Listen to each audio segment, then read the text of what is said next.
is a $1,000 grant from the Line Energy Foundation. How do you want to do this, people? We'll let everybody go. Yes. All right, JD, here, why don't you hold it together?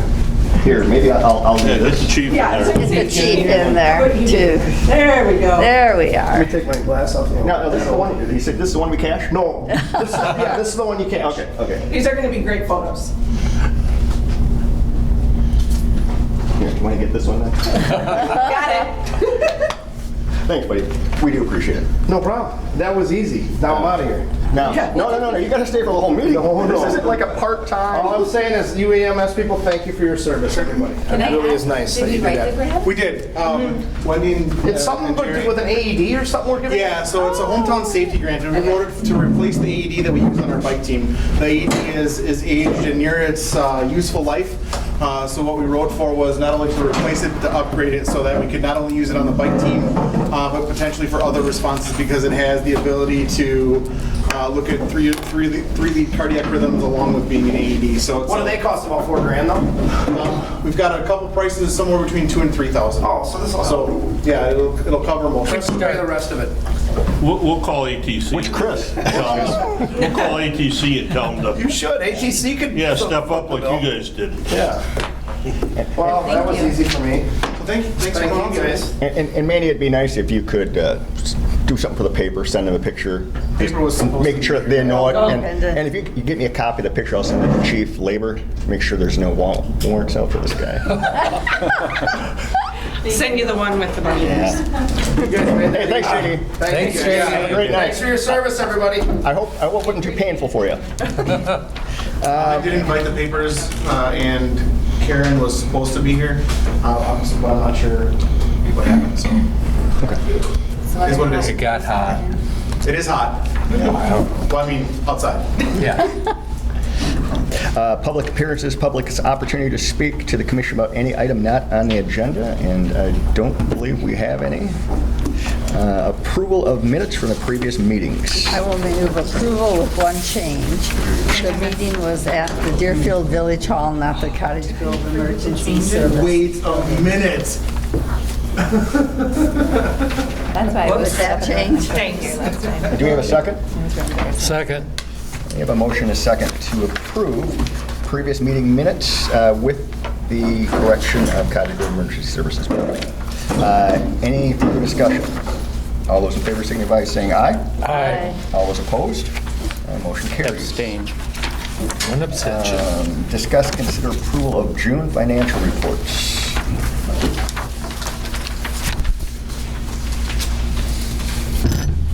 I have a few questions.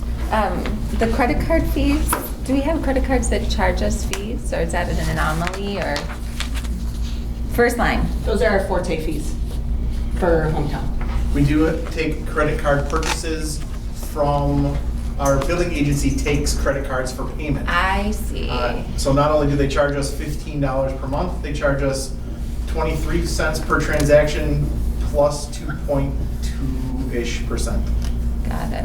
But In we're reverse passing- though, we pass along a minimum of $40, however it works out, so that everyone covers the fee initially plus 2.5% of the Okay. total charge. Thank you.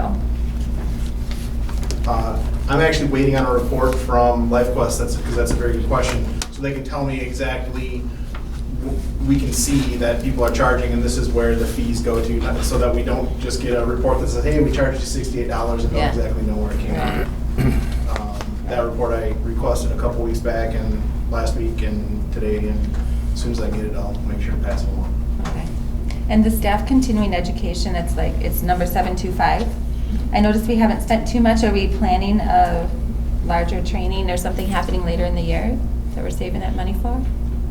It's just as the staff requests to Okay. go to training, or we find items that we would send the staff to. Okay. We do have some plans potentially for peer support training towards the end of the month, or end of the year, as it's available. And a lot of that has to do with staff interest and then how we can reimburse them for that. There is another WEMSA convention in November, so I would venture to guess that there'll be some folks going to that, so. And what is the EMS version of peer support? The EMS version of peer support, it's Well, it would be obviously a team of. So it's a peer to EMS peer to to another peer. EMS Yeah. tech. Okay. So that not only would we be able to help provide it for our own department, Mm-hmm. but that we would be able to join a team from Fitchburg Fire, hopefully to provide Oh, it I for see. more of the region. Okay. Fitchburg Fire and EMS, Neat. Fitchburg EMS right now is kind of saddled with providing the best they can for a rather large swath of the state. Yeah. From personal experience and from others' personal experience, it's a need to have, but there's certain classes that you have to take to go along with it. So it's just a matter of either trying to get those classes here or getting to the classes. The only agency in Wisconsin that's teaching it right now is the Traumatic Incident Response Group, which is based in Milwaukee. So a lot of their trainings happen at Milwaukee Fire Department Training Center, which is Engine Company number 5's station, Neat. which is kind of east side-ish. And it's a pretty good drive to try to get to from here for an 8 a.m. class. So Thank you. And also that account includes the training allowance that all the full-time people get at $450 a year. Okay. So if they don't use it, it'll stay there. Okay. And just curious why we're so far, halfway into the year and accounting fees are already, Because Johnson Block does their audit the first part of the year. Once. okay. All right. Once a year. Yep. Okay, I just, you know, Yep. And I'm curious about lines 810 and 820 being negative. I believe that relates to the reimbursement from the association. I think, 820. because the EMT recognition I know we came back for, I'll have to double check on them. But that would, I know the association reimbursed for some stuff, and I wonder if I wrote the check after the first of the year, that was for last year. Because I know there was a bunch of stuff the association reimbursed the service for in those categories, so. I can double check. Vehicle maintenance is, Crash. Insurance payments. okay. So we had the crash that we paid for out of that budget line, but we have a corresponding insurance payment. Doesn't come yet. It's It is. still, it's under insurance reimbursement on the top. It's the last line on the top section. Ah, thank you. There it is, thank you. The thing I might have to look at as you ask the question of staff continuing education and EMT continuing education, is we might have to go back and look at those charges and verify that they got allocated to the right line. Yeah, Because just one- there shouldn't be any reason that EMT continuing education is over and the staff is that far under. So that- Is there a reason to separate them? I think it's a matter of staff is likely the paid staff, and then the EMT continuing education is the volunteer staff. Thank you. And since I'm the one that puts the codes on there, it's likely my fault. I try and fix them if I catch them. It happens to us all. When you sit here and look at what code you should use, all those letters like jumble together. I know. I mean, maybe I either need a magnifying glass or this printed in like 50. I'll move approval of the Second. June financial reports. is there a second? Second. Gary? Motion and a second to approve June financials as reported. Any further discussion? All those in favor signify by saying aye. Aye. All those opposed, same sign. Motion carries. Discuss and consider approval of bills and budgeted approved expenses.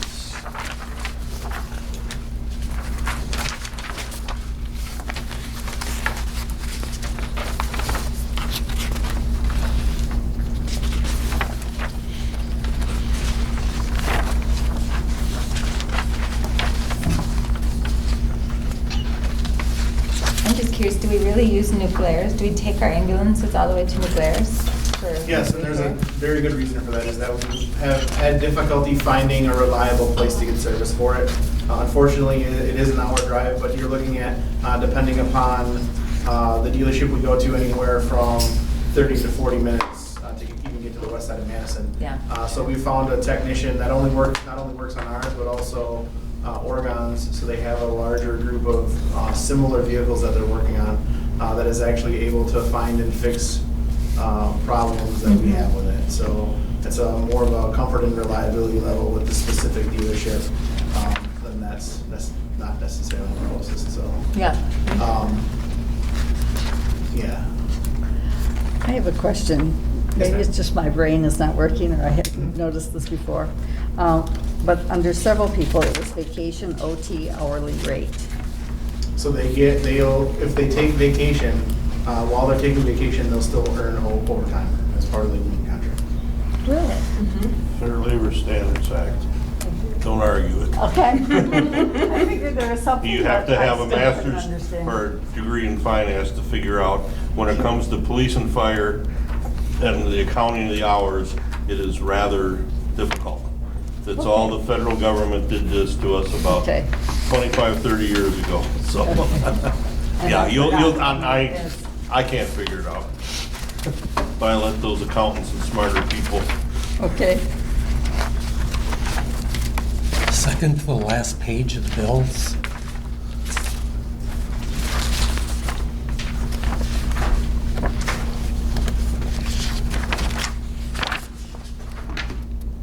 So page 4 or 5? 4. Okay. What is the control crit? Craig kit. What is that? That's a device that we use to give someone the ability to breathe if they have an obstruction above their neck here. So that was a specific Oh. purchase for those specific items. Okay. Based off of increasing credit card limits, we've taken the effort to try to have Mandy use the credit card for some of those purchases so that we can get, in return, the 2% back on the purchase with the credit card.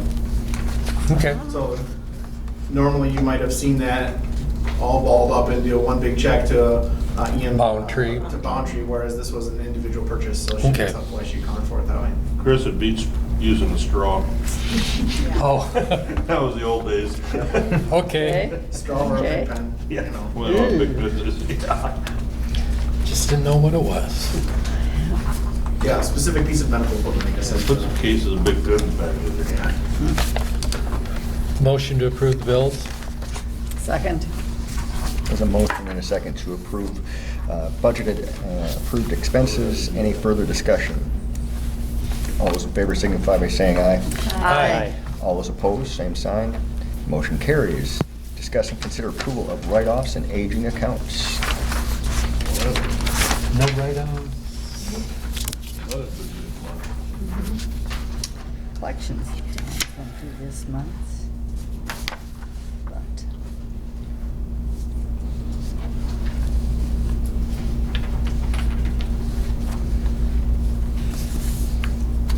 Motion to approve? Second. A motion and second to approve write-offs and aging accounts. Any further discussion? All those in favor signify by saying aye. Aye. All those opposed, same sign. Motion carries. Staff report.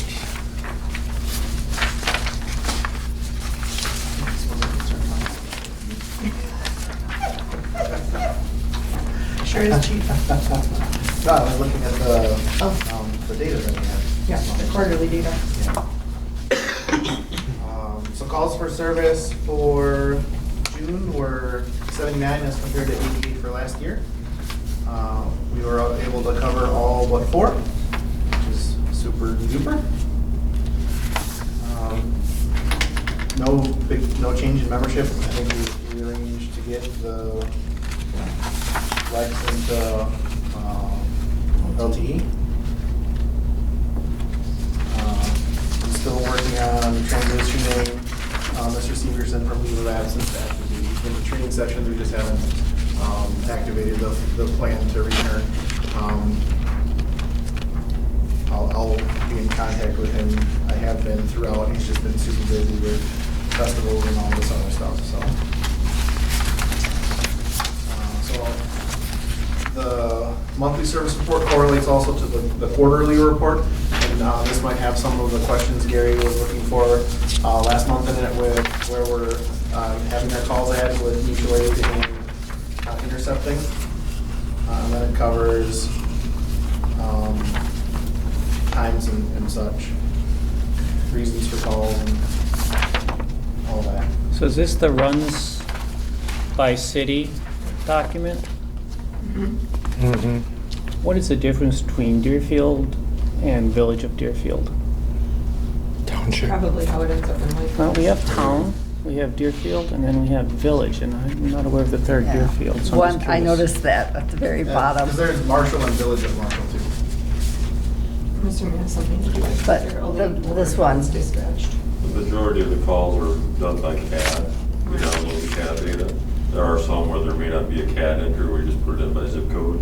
And by zip code, it comes up as Village of Deerfield instead of Deerfield Village of, or Deerfield without town of. The stuff at the top is all done by CAD. The one-offs at the bottom are the ones where we may not have had a CAD entry, so we just do it by zip code, so. And I noticed actually, that from looking too. at the data, this is more of a first half of the year. It's 1/1 to 6/30. Can I ask you about the next page over, the top, where it's the average run time?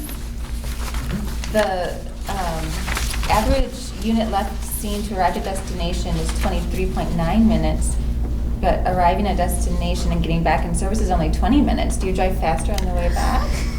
No, the Shorter this is the time distance. spent at the hospital.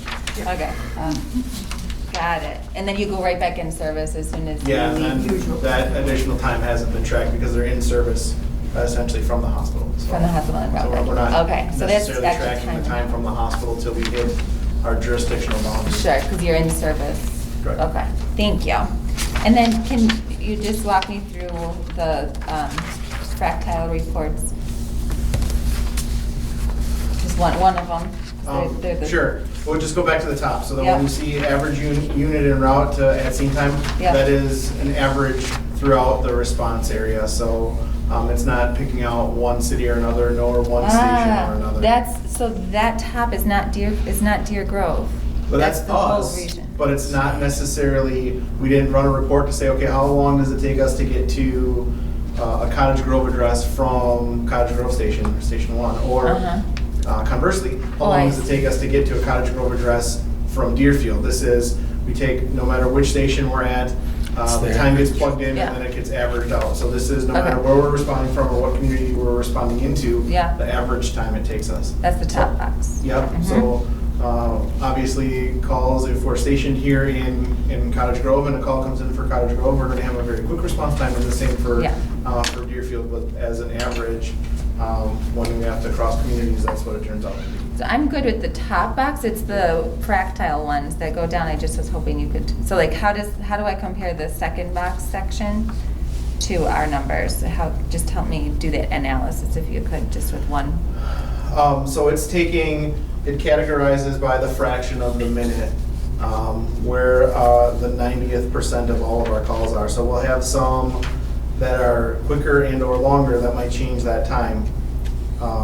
So median unit notified dispatch to arrived on scene. So that is not just taking into account the time it takes us to drive to the scene, that's taking into account the amount of time it takes us to get out the door. Got it. So why 922 in the 90th percentile looks longer than 778 is because it includes 778 and 191. Okay. 1 minute and 91 seconds. Yep. Okay, and so then the 90th percentile, that would be a run that would have been in the 90th percentile of time. So it would be, for example, one of your, Yeah, that's taking the Longest. 90% of the calls and averaging those. So there's a couple over the top that don't get factored into this. so that takes out the outliers. You can, yeah. It does. Thank you.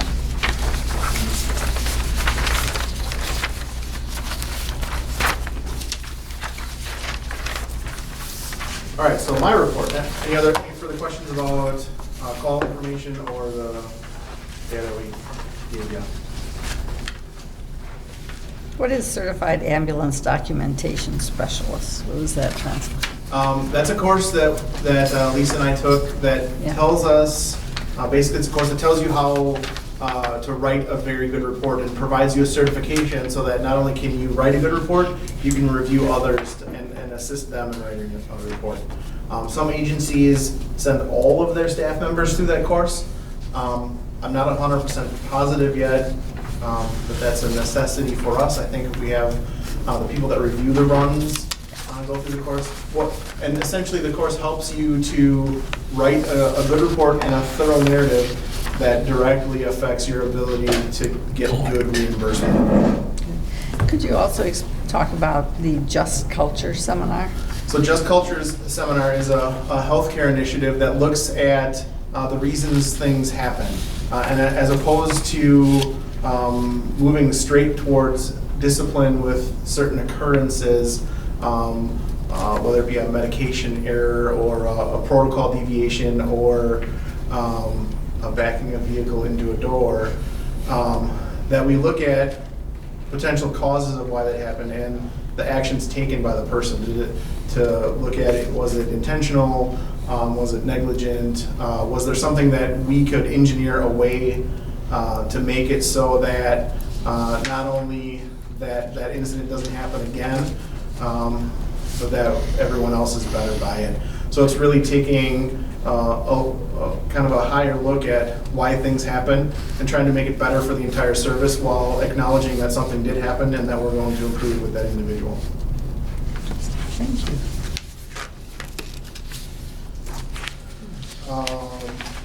So Midwest Regional Cup, we talked about rugby last month with using the golf cart. It worked out well.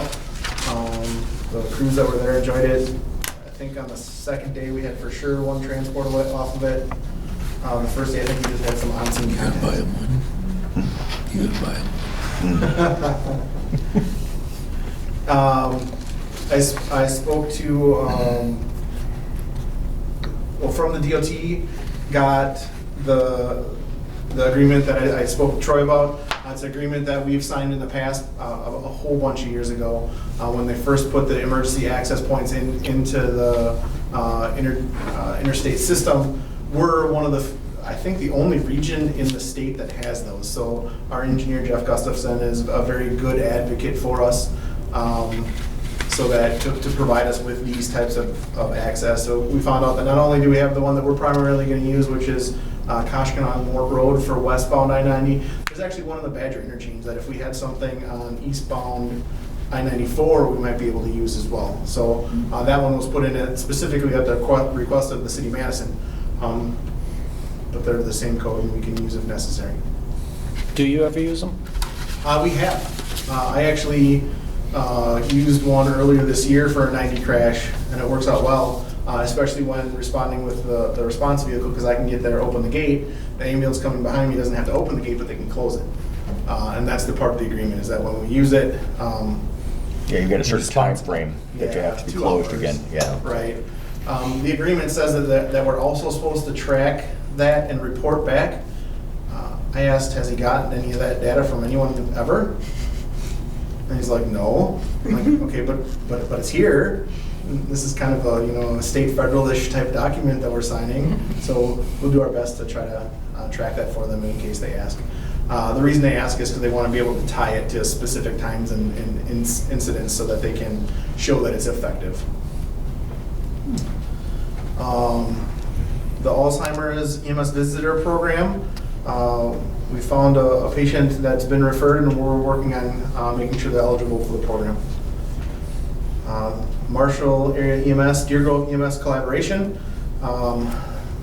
Took a bit from mostly Scott's end to make sure that the details were worked out for him and his insurance agents and commissions and stuff like that. So we'd worked through that, and then he had a full-time staffing change. So he ended up working on the vehicle and not available to collaborate with calls. There had been very few that we would have been able to respond to in that time frame anyway. In fact, I don't even know if there were any. I wasn't actively tracking it. But yesterday was the first day that we were able to say, hey, we can respond to calls if necessary, and we had one. So I went up to Marshall and helped out with a call. So we can hope that it'll cycle through and we'll get one in return. We have Is this for the whole Marshall district or just the village of Marshall? No, it's the whole Marshall district. Depending upon the type of call we've talked about, we're not preventing mutual aid from being dispatched.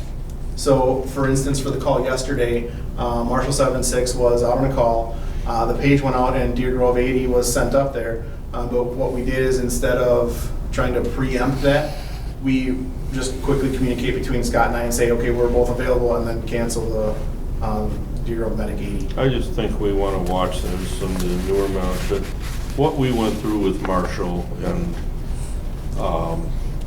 changing their minds and stuff, that we're not supplementing them when they kind of shut the door on us in the past. Sure.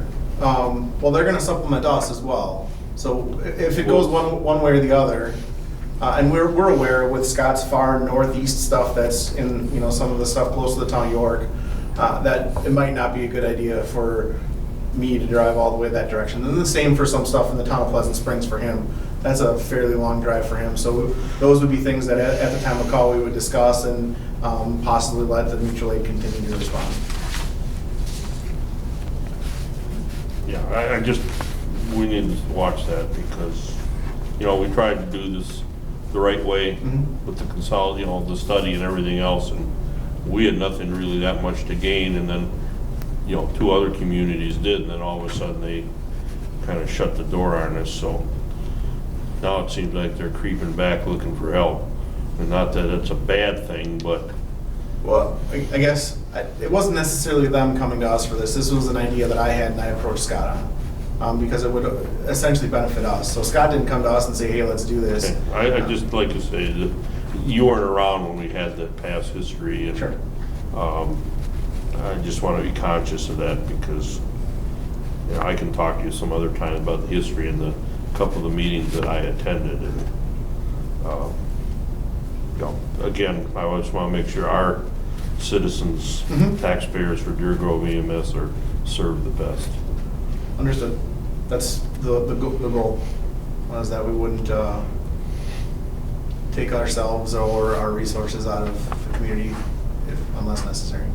So yesterday was the first one, and now you're going to get a chance to evaluate it. Yeah. Cool.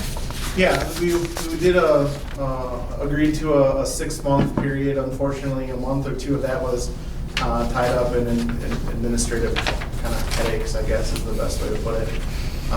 So hopefully by the end of the year we'll have either this could be the only one, and we'll be like, well, I mean, it's there, we can do it whenever, or that, you know, we're sharing and it works out either way and keeps a resource in our community for us. And that's the advantage of me going up there yesterday, is I kept 80 in service for anything that might happen in the Deer Grove EMS district. Whereas if we wouldn't have done that, Medic 80 would have been out of service for however long it takes them to transport the patient and come back. Because we were being called for mutual aid. Right. Because theirs was already out. Right. Yeah, that's. You know, when you're there, are you operating as a paramedic or an EMT? I am a member of their department. I'm a member of their department while working for Deer Grove EMS. I'm credentialed with Marshall, just like Scott is credentialed with us. So when Scott comes down here, he's a member of our department and makes for the second license with Deer Grove, and then allows us to be a paramedic down here. Because they're an advanced EMT service, when I respond up to there, I'm an advanced EMT. That's what I was questioning, what level? And that was, I mean, we could try to get into some creative ways to make me a paramedic, but at the end of the day, they still needed a second license on their ambulance, and that's what I'm there for, is to provide that second license. So.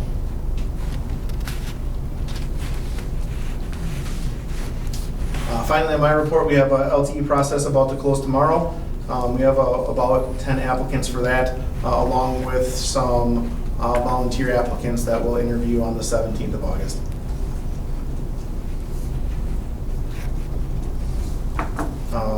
The top line of training is for Chris.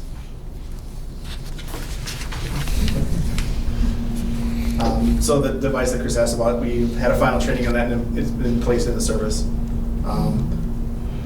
And what it is, it's a newer, better quality device for establishing an emergency airway for our patients. Something that's more reliable for establishing that.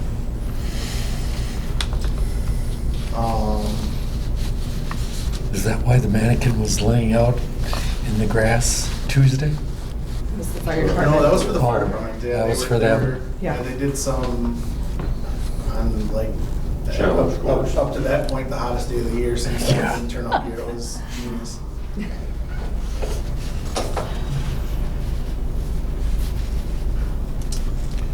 Also with paramedic Anderson coming, who's going to a tactical EMS course, it's a conversation throughout the county that I didn't include in there about responses to active shooters for all agencies within the county. We know that it's going to be difficult to align every agency into the same set of guidelines because you have larger departments that can kind of manage those things on their own, and then not as large departments that will need extra assistance. So the conversation is starting with law enforcement to try to align best they can their responses, policies, and protocols in regard to those incidents. Along with law enforcement, then fire and EMS would come in behind, and throughout the county hopefully have a very similar policy and procedure no matter what jurisdiction is the incident or an incident.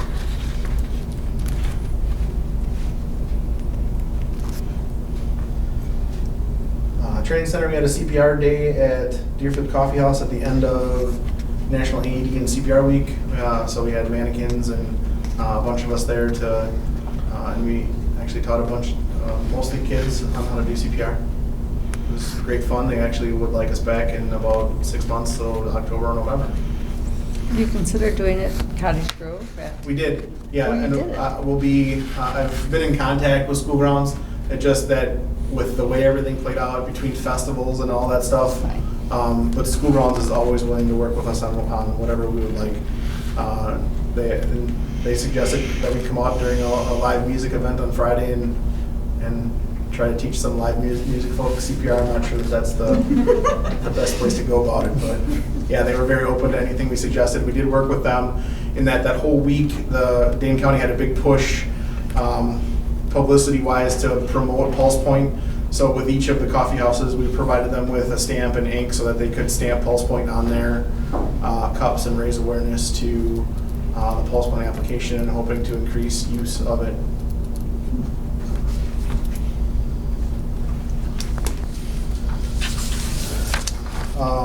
So public relations, I think we've talked about all that. We did pick up another special event coming up with Bike MS, Toyota's bike tour throughout the county.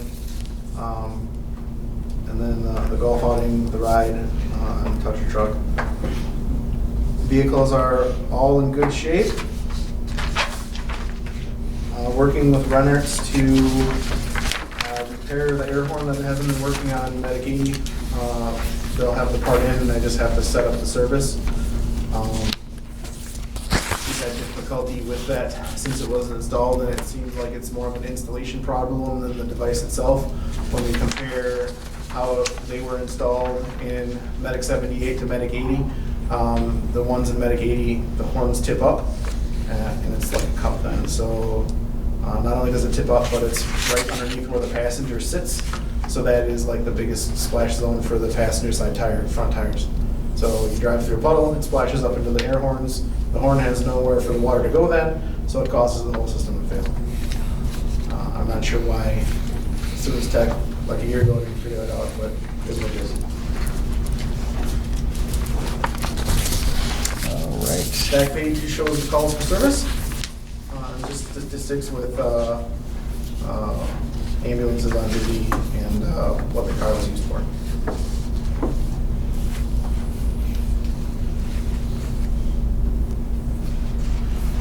Anything else, Chief? With this, no, I don't believe so. All right. Correspondence? Yes.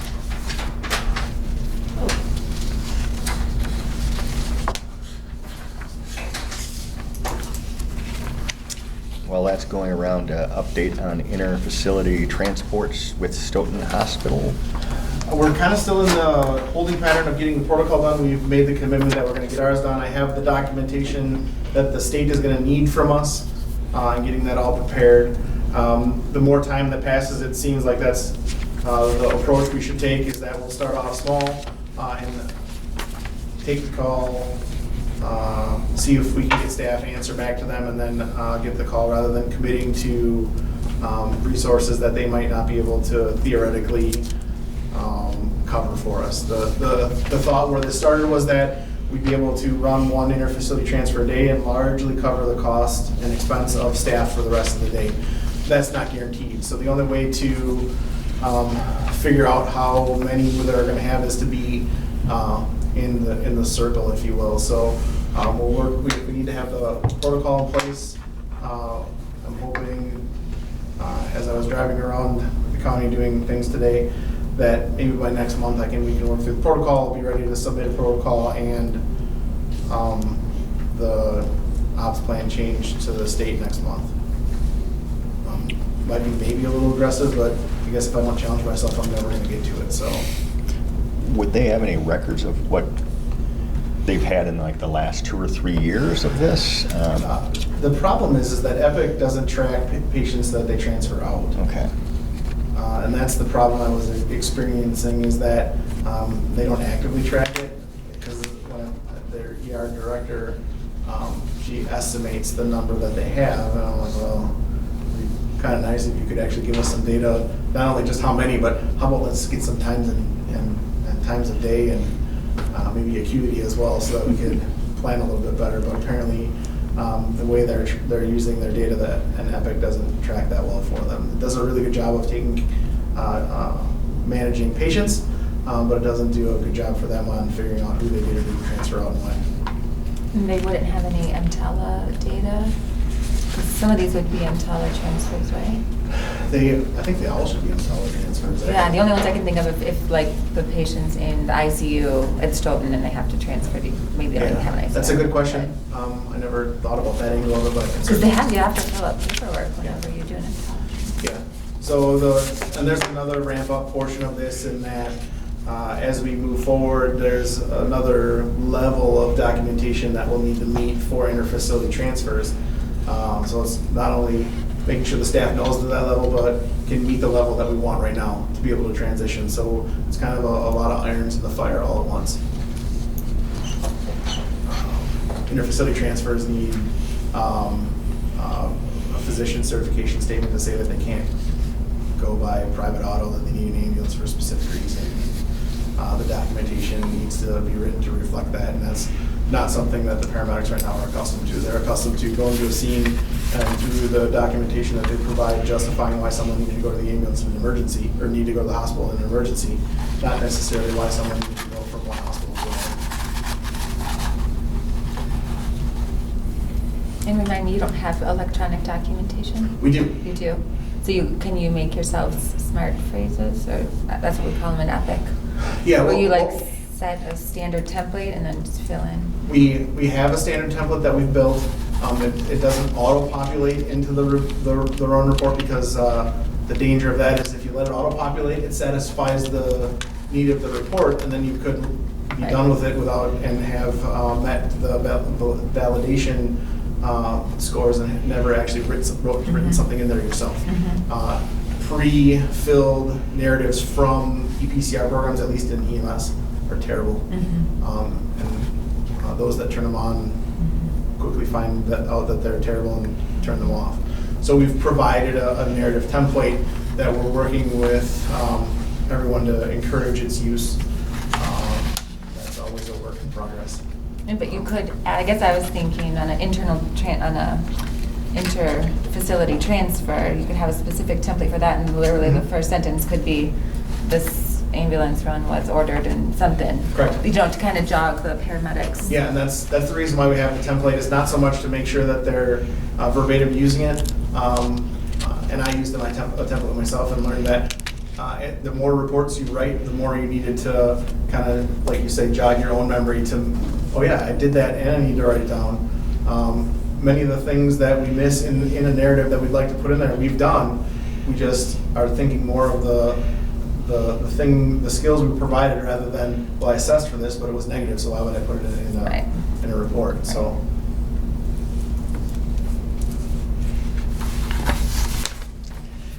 Discuss and consider options for workers' compensation and general liability insurance.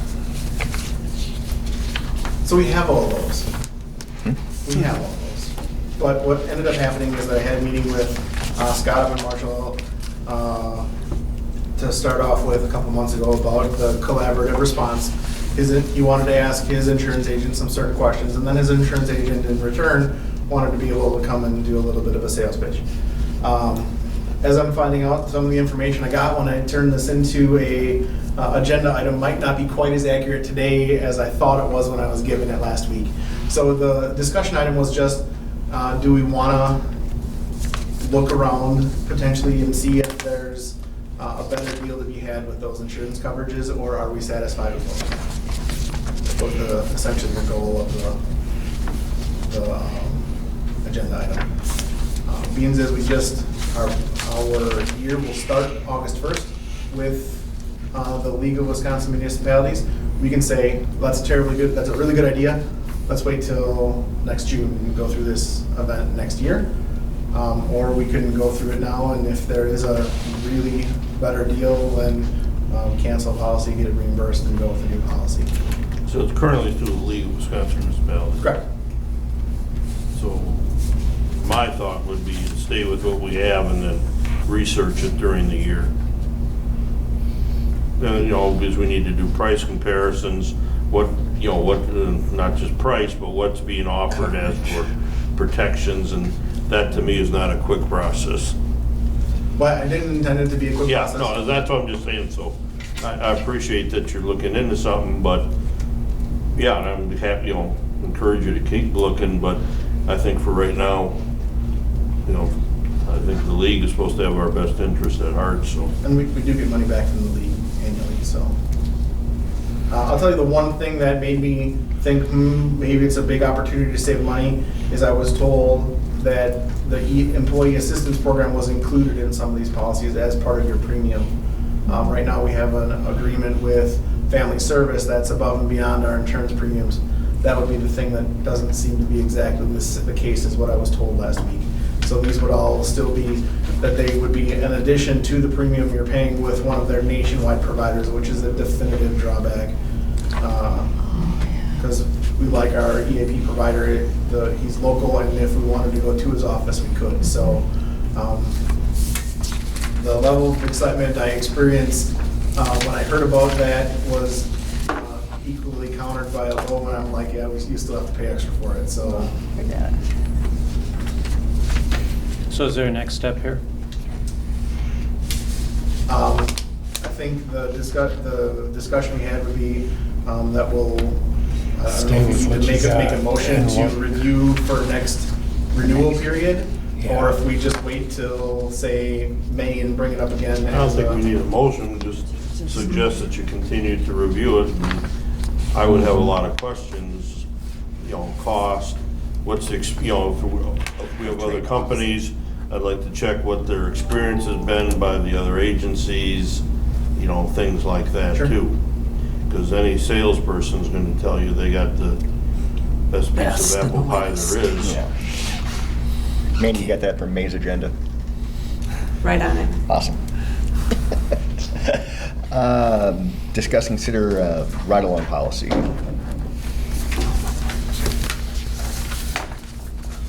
So as part of the hiring process, we offered up to any potential applicant to ride along with us so that we get an opportunity to meet them in advance and they get an opportunity to meet us in advance.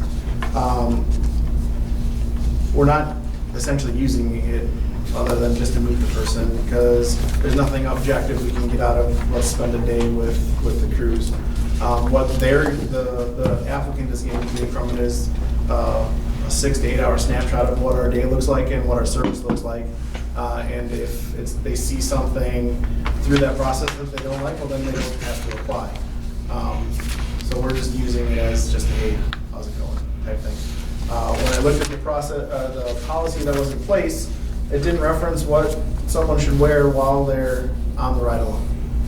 And I thought that was important. We wouldn't want someone to wear something offensive and then not have the ability or be challenged on the ability to send them home and change it to something else. So of this policy, the only thing that got changed and or added was paragraph number 9. And How is parental consent given? on our form, so the parent would sign. So, okay, they do, that's what I was asking. Yeah, the form has, it's a multi-purpose form, so if they're of age, they would just sign for themselves, and if they're a minor, then the parent would sign in the slots below. That's specifically a list parent. And then, I guess my other question is just going back to the issue we had before, we just talked about is, how does liability, our liability insurance feel about it? They're signing a waiver. And I guess the other part about that is I didn't investigate that part of it. I was- have. I was Number one. going with that we've done it in the past, so we've investigated it. It's been fine with our insurance. Yeah, I mean, I'm not opposed to it, but I'm just saying, been involved in these programs and others, and Yep. matter of fact, not to tell war stories, but I was in an ambulance when we were hit by a car with a ride-along that was injured. So, yeah, we just, this day and age, we want to, you know, I think it's good, you know, and that's why I'm just bringing these things up. And the only other thing that as I think of it, I think I probably intended to include those attachments with this so that you could have seen it, but we also don't have a HIPAA acknowledgement that we should have, so that those people also sign a statement knowing it covers it in here that it's HIPAA protected, but that they're acknowledging the HIPAA stuff. Yeah, and I think too, I saw it was in here too, is Number it important about the social media that people aren't taking pictures with their cell phone, and look what I saw, and, Yeah, so Both do that. number 5 is in there. right, so I'm just compliment that is in there. Yeah, all I did was add number 9. This is all someone else's work. Does this include allowing the patient or family to say they don't want to ride along? We would ask. It's not written in there. We can add it if you. Just so. if they have the right to refuse it, might be good to add, but. No, they're not gonna know that until the ambulance shows up, and how would they even know that it's a ride-along? Yeah, no, I'm. So I Put think myself in the patient. we're also given the opportunity as the provider with the ride-along to tell that ride-along based off of call information that, you know, what we see here, you should stay in the ambulance, and we'll make sure that things are safe. It doesn't cover the instances where someone might not want to ride along with, but at least it would gives us the freedom to leave them in the ambulance if something is perceived to be unsafe initially. And I think possibly if you were to add something like that in, if the patient or family were to say they didn't want a ride-along or observer, then your person just sits in the cab, Right. waits, and just rides along with the driver but isn't in the back, you know, to deal with the issue of what do you do with this person. So I think there's a way around it. Number 1 says, all observers must first be approved. What's that consist of? Just so you know that there's a, Yeah, so they're filling out the application. I'm reviewing the application to see if there's any red flags on it. I didn't go through and do anything with CCAP or anything like that. We're not going through like we would an employee and doing a background check for all of these folks. But if there was anything, I mean, I don't know that we have a really good reason, unless we call, I don't know what we would find to deny a ride-along request. Obviously, someone too young, possibly, or if there was some disability that we couldn't accommodate. Just a matter of looking over the application, making sure that it's complete. Or it's a person that wants to just constantly hang out. Yeah, says every yeah, 3 months. there's a limit Yeah, to but the even amount that you that. can. Would you suggest that we put some parameters to the approval? I'm just wondering if there's any substance to the approval. You're saying you're going to approve them, but if you're not doing anything specific, then it's a rubber stamp approval, or it's That's up to it's the- not necessary at all, or? It's kind of the chief's discretion. Well, I think You get- there's part of it. You can box yourself in if you put in too much stuff in here. Well, there's nothing in here, Yeah, I know, that's sometimes better than too much. sometimes. So what I'm hearing, the suggestion is, do we need to have it in at all? Or would we have you just sign the other form? the Well, Permission? I just wonder what it I read it means. as they're applying to ride along, and I approve that they'll be able to ride along. That we don't have to approve everyone that applies. and then that initiates the rest of the process to schedule. So that someone that wants to do a ride-along has to apply and then get approval from the chief to ride along, that they can't just show up with the application, all right, here, let's go. That's kind of the way that I look at it. I know that there's no parameters in here for us to deny someone. And the background check that we're doing is what they fill out. We're not looking through anything more than that. For the LTE group and the volunteer group, I did go through and ensure that those that are applying have licenses, so that's the first phase of the application process. But if someone of the community wanted to ride along for an observational period and they applied, I don't know that I would find a reason to deny them. Okay. You know, I hate to ask this question in today's world. Should we have something in there about weapons aren't allowed? No. Do we have a no weapons sign on the door? I never paid attention. I don't remember seeing one. We're largely covered by that. They're going to be with us going to a hospital for the most part, and hospitals don't allow weapons, so. Okay, well, I'm just asking. I mean, you hear some really strange stuff nowadays. You know, they think they can come and bring their whatever with them, and it's not like we have anything here that's checking for that, you know. We're assuming they're not bringing it, I mean. Caused me to ponder. You need a metal detector in the budget. Strip search. Yeah. I'm just gonna put a huge rare earth magnet on the door. That's the one.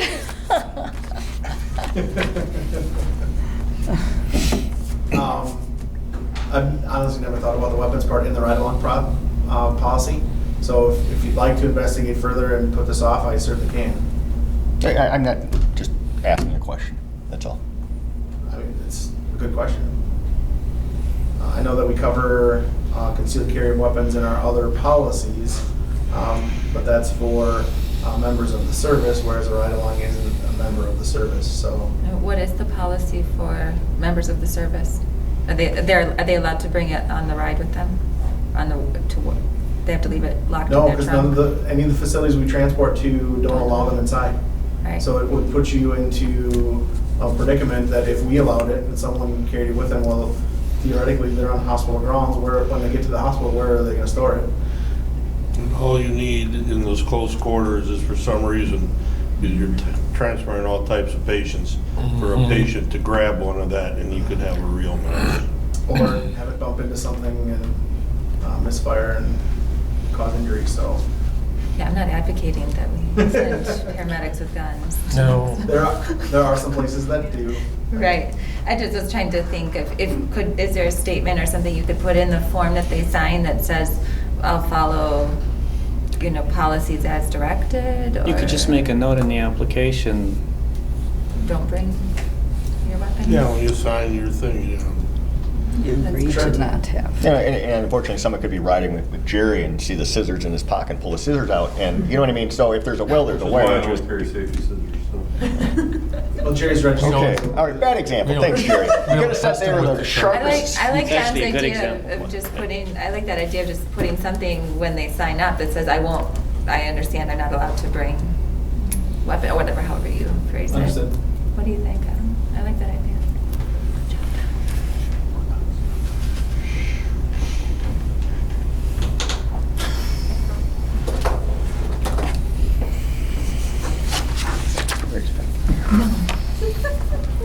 All right, any further discussion?